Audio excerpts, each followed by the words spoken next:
اب تیرا مطالبہ بھی ہے، کیا کروں؟ بڑے پریشان ہو گئے۔ جب کسی طور بھی بات ہے نا مشکل مرحلہ، بات مشکل ہے نا، جیسے تو کہے گا کہے گی میں ویسے، بندہ دعویٰ وہ کرے جو اس سے ہو جائے گی بات، جو دعویٰ کر۔ اچھا کچھ دوست آ کے کہتے ہیں جی کوئی حکم، کہتے ہیں نا، تو اگر ان کو یہ حکم دے دیا جائے کہ چھت پہ کھڑے ہو جاؤ ساری رات نماز پڑھو تو کیسا؟ مشکل ہے نا۔ تو بندہ یہ کیوں نہ کہے کہ جناب آپ حکم کریں، اگر میری پہنچ میں ہوا تو میں اس پہ عمل کروں گا۔ اور پھر اگر حکم سنایا جائے نا، میں تو کبھی کبھی جو دوست قسم کے میرے تعلق والے لوگ ہیں وہ کہتے ہیں نا کوئی حکم، تو میں کہتا ہوں پہلے پکی بات کرو، پورا کرو گے نا؟ ایسے نہیں حکم کرا لینا چاہیے، پہلے پکی بات کرو، کر لو گے جناب کوئی حکم کسی قسم کا، حالانکہ ایسا ہو سکتا یا تو بندہ اچھا صحابی کہہ بیٹھے جیسے تو کہے گی کر لگی طلاق دے دے۔ بڑے پریشان ہوئے، کہنے لگے ایک موقع دیتی ہے، صبح چلیں گے حضور کی بارگاہ میں اور ہم دونوں اپنا مسئلہ پیش کریں گے، پھر جیسے اللہ کے نبی فرمائیں گے ویسے کر لیں گے۔ چلو ٹھیک ہے، اس پہ بات ختم ہوئی، سو گئے۔ صبح اٹھے، گھر میرا دور تھا، دونوں میاں بیوی آ رہے ہیں مسجد نبوی کی طرف، رستے میں بیوی شوہر کو ٹھوکر لگی اور اتنا سخت گرے، ایک زخم پیر پہ، ایک ہاتھ پہ، ایک سر پہ، خون بہنے لگا۔ بیوی کہنے لگی اٹھیے اور گھر چلیے، مجھے طلاق نہیں چاہیے۔ اٹھے، گھر چلے، میں آپ کی مرہم پٹی کرتی ہوں، گھر چلتے ہیں، مجھے نہیں طلاق چاہیے۔ کہنے لگے بھائی تو یہ عجیب منطق ہے، ساری رات میں سو نہیں سکا، پریشان رہا، صبح سے بھی آج پریشان رہا، میرا اتنا وقت بے چینی، پہلے طلاق چاہیے اب نہیں چاہیے، ماجرا کیا ہے؟ کہنے لگی اصل بات یہ ہے کہ میں نے اپنے رسول پاک صلی اللہ علیہ وسلم کی حدیث سنی، حضور نے فرمایا جس سے اللہ پیار کرتا ہے اسے مشکل میں ڈال دیتا ہے، اس پر کچھ مصیبتیں آ جاتی ہیں جس سے اللہ محبت کرتا ہے۔ تو میں جب سے تیرے گھر آئی تھی میں نے کوئی مصیبت نہیں دیکھی تھی، تو میں سمجھنے لگی تھی کہ اللہ تجھ سے پیار نہیں کرتا، لیکن آج تجھے چوٹ لگ گئی ہے، تجھ پر کچھ تھوڑی مشکل آئی ہے، تو مجھے سمجھ آئی ہے کہ نہیں اللہ تجھ سے پیار کرتا ہے، لہذا میں تجھ سے طلاق نہیں رہوں گی، تیرے گھر کے اندر ہی وقت گزاروں گی۔ بھائی وقت دیں حالات کو، حالات بدل جاتے، تبدیلی آ جاتی۔ اللہ تبارک و تعالیٰ کمزوروں کو طاقتور کر دیا کرتا ہے، غریب کو امیر بنا دیا کرتا ہے۔ اللہ تبارک و تعالیٰ ان لوگوں کو جن کی کوئی آواز سننے والا نہیں ہوتا، ان کی چھوٹی آواز کو اللہ قوت دے دیتا ہے، طاقت دے دیتا ہے۔ شرط یہ ہے کہ آپ استقامت کا مظاہرہ فرمائیں، صبر کا مظاہرہ فرمائیں، آپ تھوڑا اپنی زندگی میں ٹھہراؤ لائیں، آپ تھوڑا حوصلہ کریں۔ آپ فوری طور پر وہ راتوں رات امیر ہونا، راتوں رات باوقار ہونا، راتوں رات چھا جانا۔ ہمارے ایک بزرگ فرمایا کرتے تھے جتنا تیز دوڑو گے نا سامنے سے ہوا بھی اتنی تیز ہی پڑے گی۔ فرماتے تھے اگر بس پہ سیٹ نہیں نہ ملی، پچھلی بس کا انتظار کر لو، چھت پہ بڑی ہوا لگتی ہے، اور اگر تم جلد باز ہونا کہ جانا میں نے ابھی ہے، تو فرمایا پھر چھت پہ بیٹھنا پڑے گا تو ہوا بڑی تیز پڑے گی۔ پھر تھوڑا کر کے، حوصلہ کر کے، احتیاط کے ساتھ آپ سفر کریں، اپنی زندگی میں وہ استقامت لائیں جو ہمارے بزرگوں کا طریقہ ہے، وہ حوصلہ لائیں جو ان کو بڑا کرتا، وہ والا ماحول لائیں جس سے ان لوگوں کے اندر طاقتیں آئیں۔ تو بھائی یاد رکھیں، آپ حالات کو وقت دیں، حالات کو۔ آپ چلے گئے ڈاکٹر کے پاس دوائی لینے، اس نے آپ کو دوائی دے دی 1 مہینے کی، اس نے کہا ایک گولی صبح کھانی ایک شام کھانی، یہ سیرپ ہے اتنا بڑا، 1 چمچ صبح پینا 1 شام پینا ہے۔ تو آپ نے کہا نہیں میں نے تو 2 گھنٹے میں ٹھیک ہونا ہے، تو ساری بوتل ہی نہ پی جاؤں، ساری گولیاں اکٹھی نہ کھا جاؤں، چونکہ ٹھیک جو ہونا ہے ہو جائیں گے آپ ٹھیک۔ وہ کہتا ہے 1 چمچ پینا ہے، 2 نہ پی لینا، یہ دوسرا اثر بھی ہو سکتا ہے، سائیڈ افیکٹ بھی ہو سکتے ہیں، آپ اس کو احتیاط سے لینا۔ اور کچھ گولیاں ایسی ہیں جو ڈاکٹر کہتا ہے پوری نہیں کھانی، آدھی کھانا، تو پھر پوری کھا لیتے ہو۔ بھائی تھوڑا انتظار کریں، آپ جہاں کھڑے ہیں، جس مقام پہ کھڑے ہیں، استقامت کا مظاہرہ کریں، تھوڑا وقت دیں، بڑی بات نہ کریں، لیکن تھوڑا ٹائم دیں، تھوڑا حوصلہ کریں. ہم فوراً رزلٹ اناؤنس کرتے ہیں فوراً. میرے سنگی کئی دفعہ کہتے ہیں کہ حضرت صاحب آپ کیسا محسوس کرتے ہیں؟ تو میں کہتا ہوں میں تو سیدھا سیدھا محسوس کرتا ہوں. ہمیں لوگ فون کرتے ہیں ٹائم دو، جس کو دے دیا اس کے کاغذوں میں ویری گڈ ہے، اور جس کو نہیں دیا وہ سلام بھی نہیں لیتا، فون بند کر دیتا ہے. چھٹی ویری گڈ آپ اس کے کاغذوں میں جس کی بات پہ آپ پورے، اور جس کو آپ کہہ رہے ہیں کہ نہیں ذرا تو پیار کر، محبت کر، تو ٹائم دے، تو وہ اس بات کے لیے تیار ہے. تو آپ صبر کریں، آپ حوصلہ کریں، آپ جس سٹیٹس میں، اور زندگی میں یاد رکھیں، جتنا کوئی آپ کو اونچی اور بڑی جگہ پہ بیٹھا نظر آئے گا نا، اتنا زیادہ آزمائش کا شکار ہوگا وہ شخص. اس کے لیے روز ایک چوراہا ہے، روز ایک چوک ہے. اگر 20 لوگ آپ سے روزانہ رابطے میں ہیں تو آپ ایک جگہ پہ جا سکتے ہیں، یا 2 جگہ پہ 17-18 نے آپ سے ناراض ہونا ہے. آپ محسوس کریں اس بات کو. آپ جہاں بیٹھے ہیں، جس اسٹیج پہ آپ بیٹھے ہیں، آپ اپنی سیاسی جماعتوں کو دیکھ لیں. 10 بندے نکل کے ادھر چلے جاتے ہیں تو 5 نکل کے ادھر چلے جاتے ہیں، تو 6 اپنی الگ ایک گروپ بنا لیتے ہیں، تو 7. تھوڑا حوصلہ کریں، وقت دیں. حالات وقت پر تبدیل ہو جایا کرتے ہیں، سچائیاں ثابت ہو جاتی. جلد بازی والے ماحول سے نکلیں. حوصلہ، توانائی، یہ درست ہے کہ ہم انسان ہیں، کمزور ہیں، ہمیں پریشانی ہوتی، ہمارے اعصاب پر چیزیں سوار ہوتی ہیں، ہم ٹینشن بھی لیتے ہیں. لیکن بہرحال جب آپ کو آپریشن کرانا ہے تو پھر آپ کو تھوڑی دیر کے لیے آنکھیں بند رکھنی پڑیں گی. جب آپ کو ٹھیک ہونا ہے تو پھر آپ کو بیماری کو وقت دینا ہی پڑے گا، پھر آپ کو انتظار کرنا ہے. اور وقت بہت بڑا منصف ہے. او بھائی، بہت بڑے فیصلے ہو جاتے، بڑے بڑے انصاف ہو جاتے. اگرچہ وقتی طور پر فضا کچھ اور بنتی ہے، لیکن سچ ہمیشہ سچ ہوتا ہے، حق ہمیشہ حق ہوتا ہے، حق نکھر جایا کرتا. بہت سارے جھوٹ اور پراپوگنڈے کے بیچ میں سے سچ میں طاقت ہوتی ہے. وہ خود اپنی قوتیں بنا کے بیچ میں سے اڑ جایا کرتا ہے، اور اڑ کے وہ چھا جایا کرتا ہے. اس کے اندر قوت ہوتی ہے، ہمت ہوتی ہے.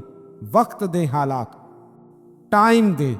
آپ دیکھیں کتنی جلدی حالات بدلتے ہیں. بڑا نام ہے امام احمد بن حنبل کا، بڑا تذکرہ ہے، بڑا کچھ ہے. پتہ ہے آپ کو کہ امام احمد بن حنبل کتنا عرصہ جیل میں رہے ہیں؟ امام صاحب کو اتنے درے مارے جاتے تھے کہ جب آپ کا کرتا اتارا جاتا تھا تو اس سے خون نچڑ رہا ہوتا تھا. آج ہم مسند امام احمد بن حنبل اے سی والے کمرے میں بیٹھ کے پڑھتے ہیں، اور جب ہم اس کا حوالہ دے رہے ہوتے ہیں تو ہم کہہ رہے ہوتے ہیں تو پتہ میں کتنا بڑا آدمی ہوں، 14 جلدوں کی کتاب میں سے حوالہ دے رہا ہوں. اس بندے سے پوچھو جس نے لکھی ہے، اس سے پوچھو جس نے یہ کمال کیا ہے. اور اتنا بڑا آدمی اور سچا بادشاہ مار رہا ہے. ایک دن اس نے تانا بھی دیا، کہنے لگا احمد بن حنبل، مجھے بھی پتہ ہے آپ ٹھیک ہیں، اور آپ کو بھی پتہ ہے آپ ٹھیک ہیں، ظلم ہو رہا ہے، زیادتی ہو رہی ہے، پر لوگ آپ کی سپورٹ کیوں نہیں کر رہے؟ دنیا آپ کے پیچھے کیوں نہیں چل رہی؟ کوئی آپ کے ساتھ کیوں نہیں آ رہا؟ تو امام احمد بن حنبل کہنے لگے اتنا ہی کافی نہیں کہ تو میرے اوپر ظلم کر کے بھی مجھے سچائی کہہ رہا ہے، یہ میری جیت کافی نہیں. اور فرمایا اگر تو نے رزلٹ دیکھنا ہوا نا تو تیرا اور میرا رزلٹ جنازے والے دن نکلے گا. حضرت سلطان بہو سے کسی نے کہا تھا زندگی میں بڑے مرید ہوئے، کہنے لگے نہیں، رب دا طالب کوئی نہیں ملیا، جو ملے ہے طالب زردہ ہو.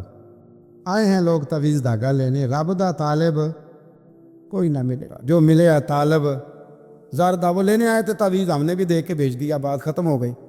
شاہ بقی الدین ابن مخلد کے استاد فرمانے لگے کہ بیٹا تیرا ظرف بڑا ہے اور میرا علم تھوڑا ہے، اگر تو نے صحیح طرح پڑھنا ہے تو بغداد امام احمد بن حنبل کے پاس چلا، صحیح طرح پڑھ، پھر وہ تیری تشنگی ختم کریں گے، تیری پیاس بجھا دیں گے، چلا جا. کہتے میں کشتی میں بیٹھا آنے کے لیے، رستے میں طوفان آ گیا، کشتی کو جانا کہیں اور تھا، چلی کہیں اور گئی. ایک جزیرے پہ ہم اترے. فرماتے ہیں کہ وہاں پیسے ویسے بھی ختم ہو گئے، پتے کھا کے گزارا کرنا پڑا. بغداد کی سمت کا تعین کر کے پتہ کر کے اس طرف میں چلنے لگا پیدل.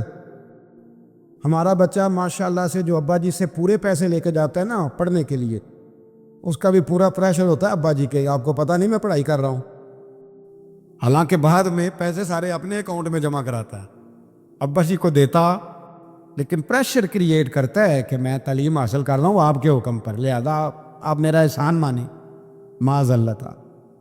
کہتے میں تعین کر کے بغداد کی سمت چلنے لگا، شہر بغداد دی کی یہ نشانی، کہتے میں جا رہا ہوں اس سمت، پتے بھی کھانے پڑے رستے میں، 1.5 مہینہ لگا تو میں بغداد پہنچا۔ اب میں نے لوگوں سے پوچھا کہ امام احمد بن حنبل کا مدرسہ کہاں ہے؟ جب میں نے کہا نا امام احمد بن حنبل، تو ایک زمانے میں نام بجتا تھا، ڈنکا بجتا تھا، آج جیل میں۔ جب کہا نا امام احمد بن حنبل تو جس سے پوچھا کہنے لگا چپ کر جا، ان کا ذکر نہ کرنا، تو ان کا نام لیتا ہے جیل ہی جاتا ہے، ان کا نہ نام لینا، خبردار۔ کہتے میں نے کہا کیا ہوا؟ کہا بادشاہ مخالف ہو گیا، امام صاحب کا دارالعلوم تو بند ہو گیا، وہ تو گھر میں قید ہیں۔ توجہ ہے میری بات پر؟ یہ ذوق اگر اسٹوڈنٹ کا بنتا ہے نا، تو استاد پڑھانے والا نہ بھی نہ ہو تو وہ استاد کے سینے سے علم کھینچ لیا کرتا ہے،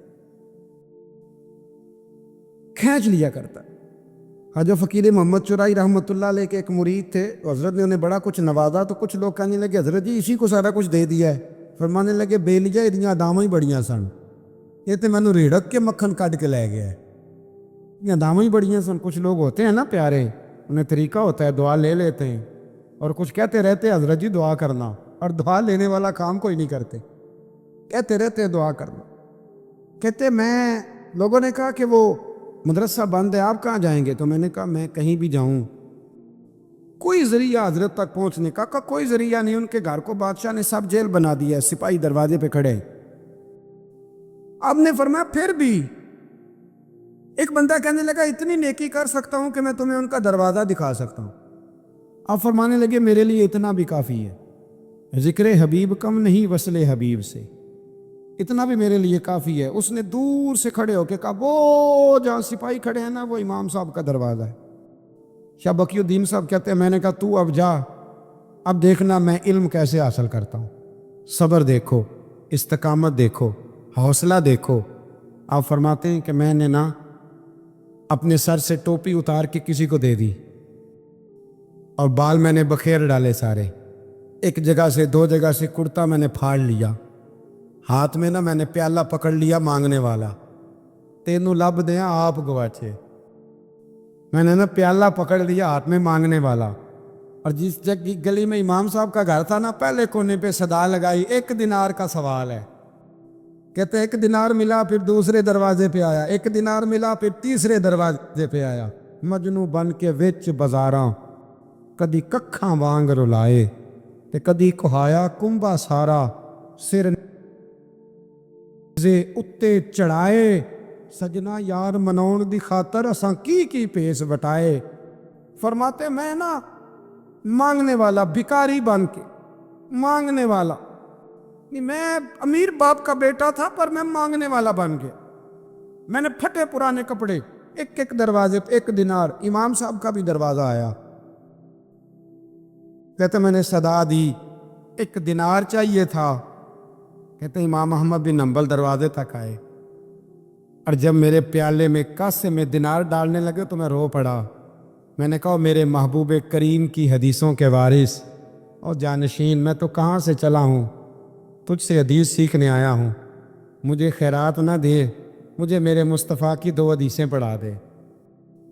تو کہتے ہیں شیخ کی آنکھوں میں، امام صاحب کی آنکھوں میں آنسو آ گئے، فرمانے لگے یار میں بھی سوچ رہا تھا اسٹوڈنٹ ہی کوئی نہیں، کس سے حبیب کی باتیں کروں، آج تو پڑھا دوں گا تو کل کیسے آئے گا؟ عرض کی حضور جب تک آپ جیل میں رہیں گے میں بھکاری بنا رہوں گا، مانگنا جو ہے نوکر کی تے نخرا کی، جب لینا جو ہے تو ختم ہو گئی بات، پیالہ سیدھا رکھیں گے۔ آپ فرماتے ہیں کئی مہینے، 1 2 4 دن نہیں، کئی مہینے میں ہاتھ میں نا پیالہ لے لیتا اور گلیوں میں گھومتا۔ 1 دینار کا سوال ہے، استقامت، صبر، حوصلہ۔ آپ فرماتے ہیں امام احمد بن حنبل کا دروازہ آتا تو وہ 1 دینار بھی روز دیتے اور حدیثیں بھی روز ہی پڑھاتے۔ آپ فرماتے ہیں کہ پھر وقت بدل گیا، پھر حالات تبدیل ہو گئے، بادشاہ چلا گیا اور نیا آ گیا۔ فرماتے ہیں وہ امام صاحب کا عقیدت مند تھا، اس نے مدرسہ بڑا بنا کے دیا، اس نے مسند بچھا کے دی۔ پہلے دن جب امام صاحب مسند حدیث پر جبہ پہن کر، امامہ باندھ کر، خوشبو لگا کر ممبر پر بیٹھے حدیثیں بیان کرنے، فرماتے ہیں جب میں آیا نا سامنے تو میں انہیں دیکھ کے رو پڑا، وہ مجھے دیکھ کے رو پڑے۔